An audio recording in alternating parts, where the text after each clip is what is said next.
Hi there guys, in this video we'll be carrying on with my beginners tutorial. Now this will be part 2. Now the first part was basically covering the tutorial of the game, and I tried to add a bit more information about that. However, probably quite a few of you might just skip the tutorial and come straight into this section.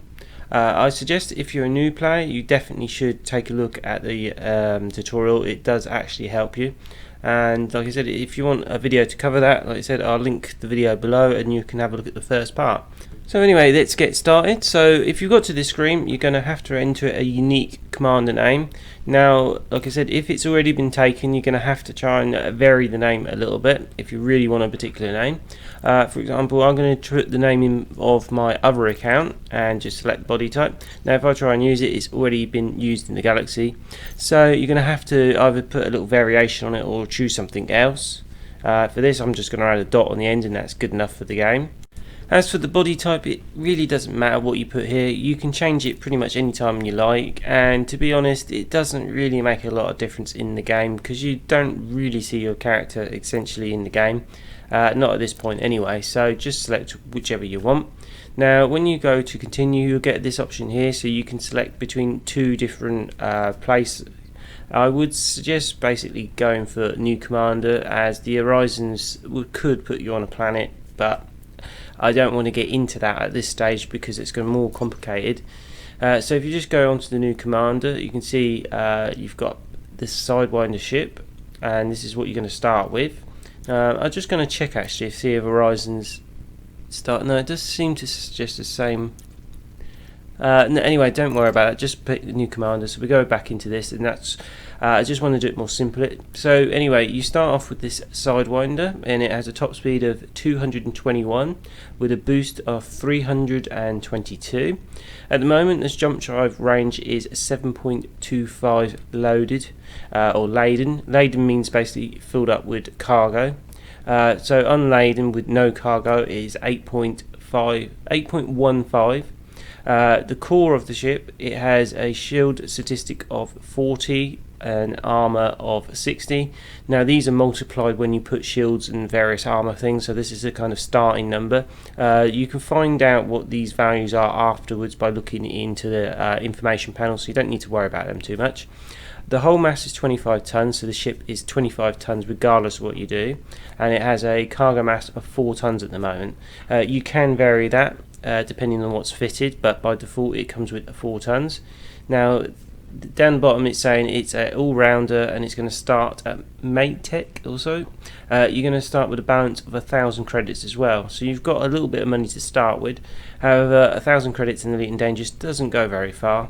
So have a quick check here, see if you're happy with all the stats, and once you are, just press continue. So when you press continue, you'll come onto this page. Now here you can set a name for your ship and an ID. These are not required. There's a nicety at this stage, and sometimes it's nice to name ships to give them a sort of purpose or something, but I wouldn't worry at this stage. I'd just press continue because you're probably going to change this ship pretty soon. So just click on continue when you're ready. So once you do, you'll get onto this page, and it'll just basically give a synopsis of your name and what ship you got. So once you're happy, just press continue and you should start the loading screen. Welcome to your new ship, Commander. Your pilot's Federation license has been issued, and you're free to traverse the galaxy as an independent pilot. Before launching for the first time, allow me to quickly introduce the basic interface for mission contracts. Almost all pilots will use the mission board at some stage.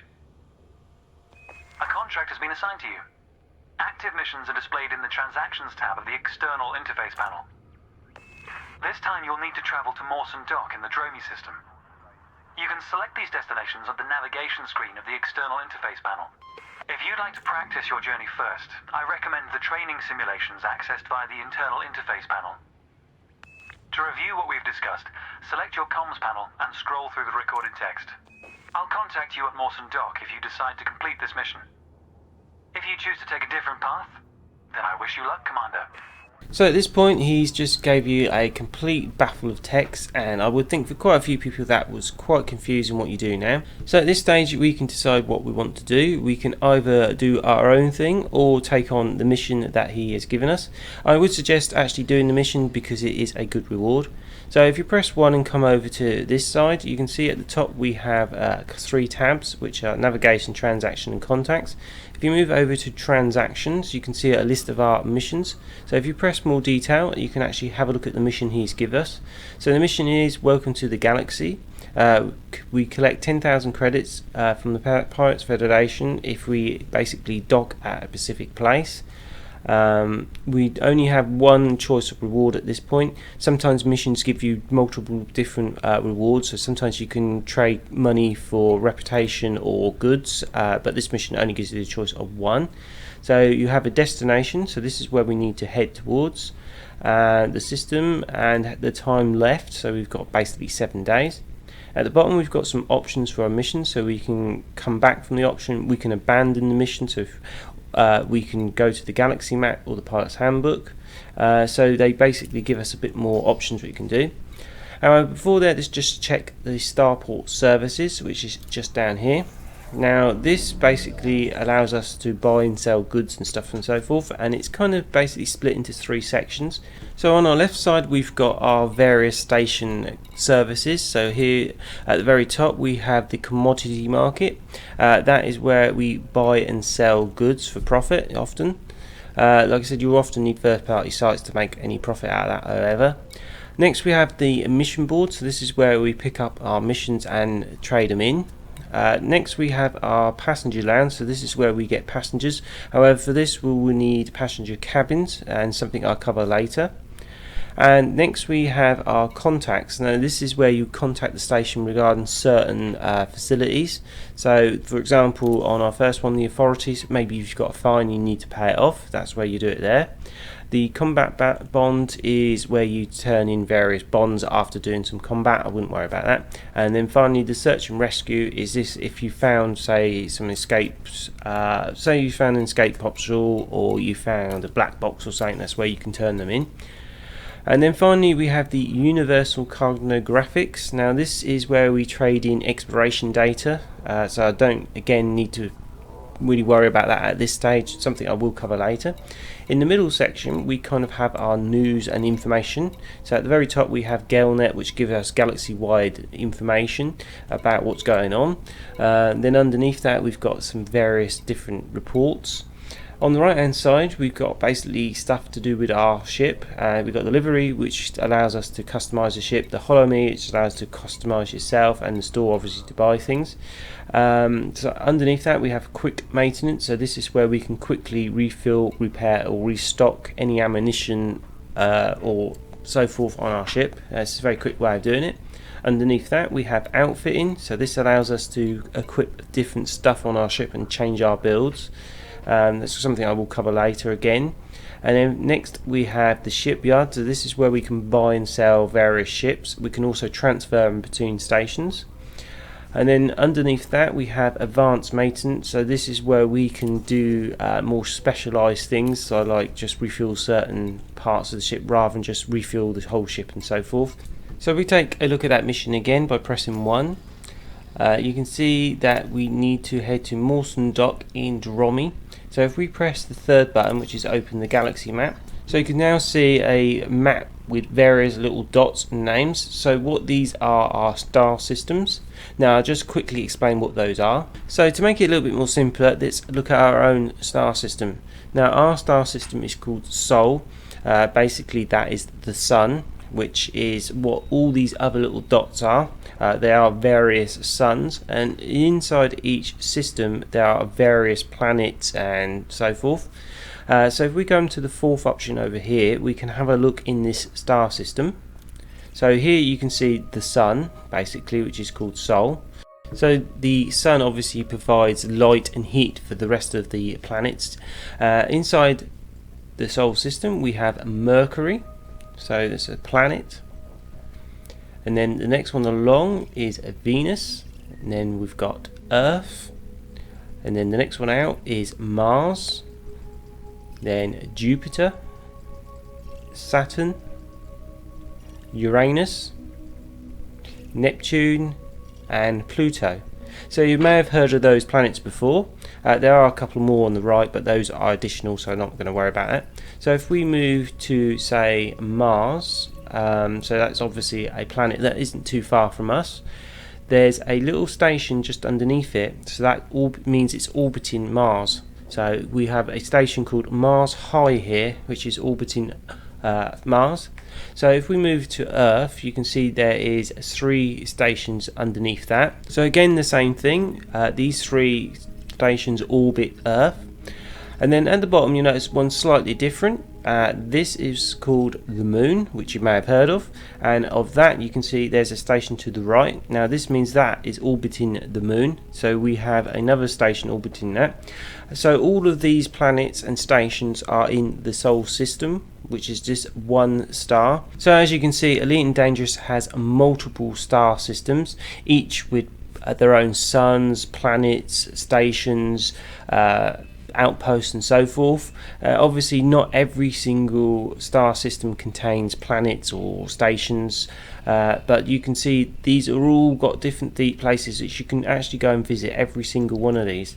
However, that is not just the case, there are a lot more of these. So if we start zooming out, you can see a few more different star systems, which looks quite a lot at this stage. Now if we zoom out a bit more, you can see even more star systems. So if there is just basically a crazy amount of stars in Elite and Dangerous, you can just keep zooming out and seeing more and more star systems. So anyway, that's a quick overview of star systems. I thought it was important to include at this stage, as whatever you do in Elite and Dangerous, you will be flying between different locations. So anyway, back to our mission. So what we needed to do is to travel to Romy. So if you press the 3rd button, you should be automatically put to this. You can see there's a little blue icon just underneath, and that shows you where we've got a mission. So you can see we've got 4 options. The first one is to select it, the next one is to plot a route, the third one is to bookmark, and the 4th one is to get the system map. So press the 4th option and you'll see the system map. So inside Romy you'll see the various planets, 1, 2, 3 and 4, and then of that you can see there are planets off of them, so you've got a 2A off of 2. However, for us we need to travel to this station. As you can see, there's a blue icon on top of it. So once we do, you can see we've got some more options. Press the 2nd one. Now this will automatically plan a route to this station. So what this has done is basically plotted a route to this star system, and then once we're in that star system, it's plotted a route to the actual station. So you can see an orange line showing us our route that we've planned. So pretty much ready to go now. All we got to do is come down to auto launch and press it.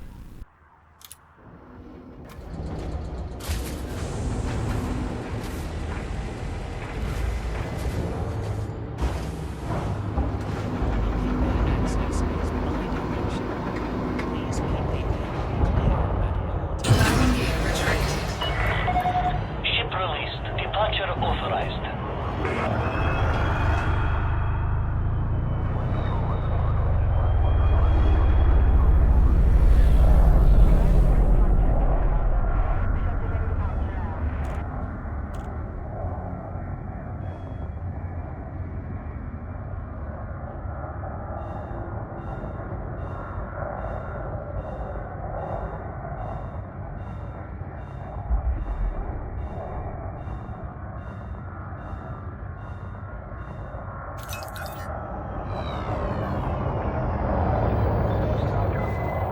Okay, so auto launch is done its thing. The next thing I want to make sure you know is about fuel. So on the far right you can see there's a little bar, and there's part of it's actually coloured in sort of light blue.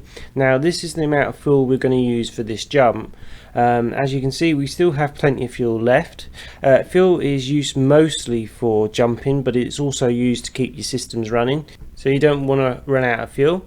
However, in this instance we are just literally jumping to one star system, and then we'll be landing on a station. You can refuel at any station or outpost, so it's not going to be a problem.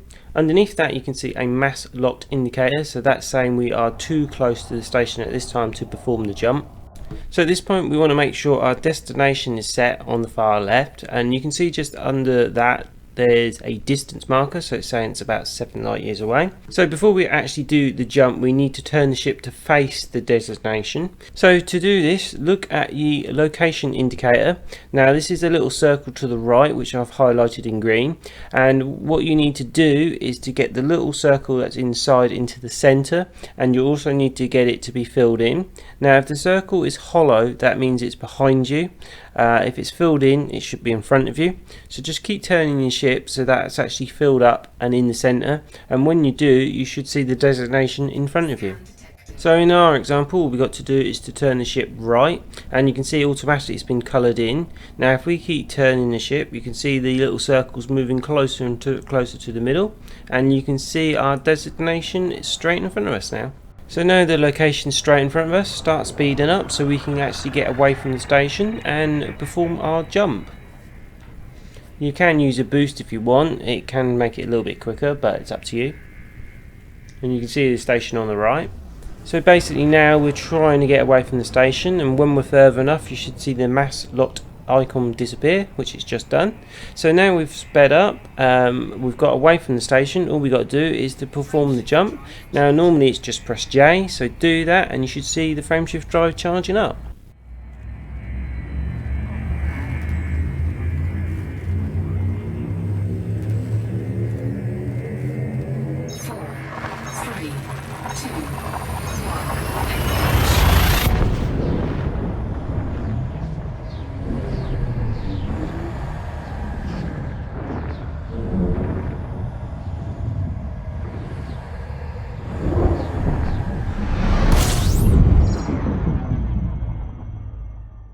Okay, so we're now in the new system, and congratulations on getting there.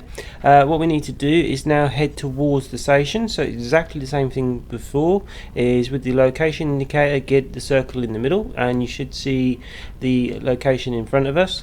Just be a bit mindful of the sun, don't fly too close to it because it can cause quite a lot of problems, so just head a bit away from it. So once you're heading towards the location, just speed up. However, you want to keep an eye on the ETA. So what I mean by the ETA is at the top we have our station name, then under that we have our distance at 37.2 light seconds, and then underneath that we have our ETA, our estimated time of arrival, and in the example shown on the screen at the moment it is at 15 seconds, so it's the hours and then seconds. What you want to do is when you enter a system is to speed up and get this time down to around about 7. If you don't feel very confident, there's no reason why you can't get this down to 8 or 9, and then once it's at that, start slowing, so you keep it at that time. If you let it go to 6 or less, there's a good chance you'll overshoot the thing you're trying to get to, so don't let it go under 7. 7 is the most ideal number, but like I said, if you're not confident, there's no reason why you can't do 7 or 8, 9 or 10 even. Just keep an eye on your ETA and your speed basically at this point. So I'm just going to keep my speed a little bit over 7 in this example, just to make it a little bit easier for you guys to follow. So hopefully you can see I'm keeping my ETA above 7 at all times. I'm doing this by basically backing the speed off a little bit. Occasionally I'm having to correct the course a little bit, but other than that I'm not having to do much.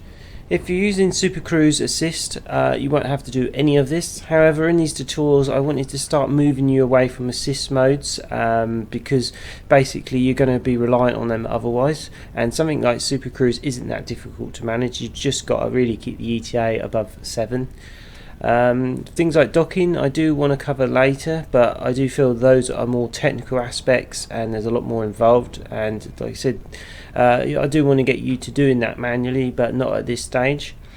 Super Cruise, like I said, just keep an eye out for planets like this. You can potentially smack into a planet if you're not watching it, or sun, but bear in mind that stations orbit planets, so you will be near them. So one little tip is that all stations' front doors always face towards the planet, so if you can try and get near the front side of the station, it does make it a lot easier to get in. If you come on the back, it does mean you've got to fly right around the back of the station. So now we're close enough, the distance, the speed and alignment's all there, just press J and we should exit Super Cruise. So now we're actually by the station. All we need to do is get within 7.5 kilometers. So in this example, I'm going to stop completely when I'm in range. I wouldn't normally advise that. I would suggest basically moving your kind of view to the left or right or so forth, so you wouldn't go into the station, and then go and ask permission as you're still moving. That way that you're making progress towards the station, but there's no chance of smacking into the station because you're not aimed at it. But like I said, in this I'm doing a full stop just to give himself a bit more time and explain things to you. So when you're actually in range, press 1 and then go over to the contacts page, and then at the top you should see the station there. So all you need to do is then go right and request docking permission. Normally you should get docking permission pretty much straight away, but there are times where you may not get it. It could be basically the station's just busy with other ships, or there could be another reason like you're hostile with the station or they're dealing with something else, but generally you should get permission. Once you do, like I said, the auto dock should take over and do pretty much everything for you at this point. So basically all you got to do is sit back and let the ship dock for you.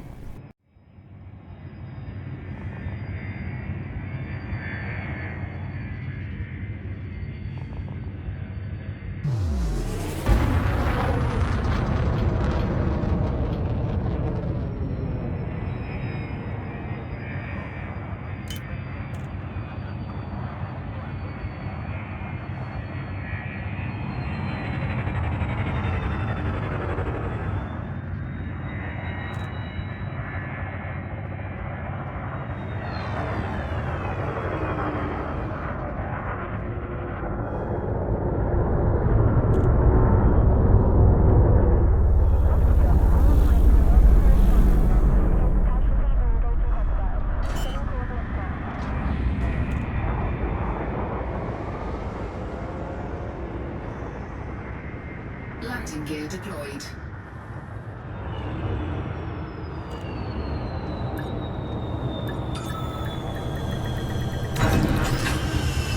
Well done.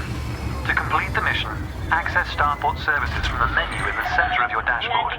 Then select the mission board from the General Services list on the left of the presented screen. You'll be able to hand in your assigned mission to the Pilots Federation representative here. This will formally complete the mission. Okay, so what we need to do now is to turn the mission in and get our reward, but just before that I want to show you a new tab. So if we press 4, you should come over to this tab. Now this will give you a summary of your current status and so forth, and on the right hand side you can see we've got some various options. So the Hollow Me is where you can change the look of your character. To the right of that we've got the training, which is something that the bloke didn't really explain how you get to it. Underneath that we have the codex. Now this is basically just where your stats are held and things like that.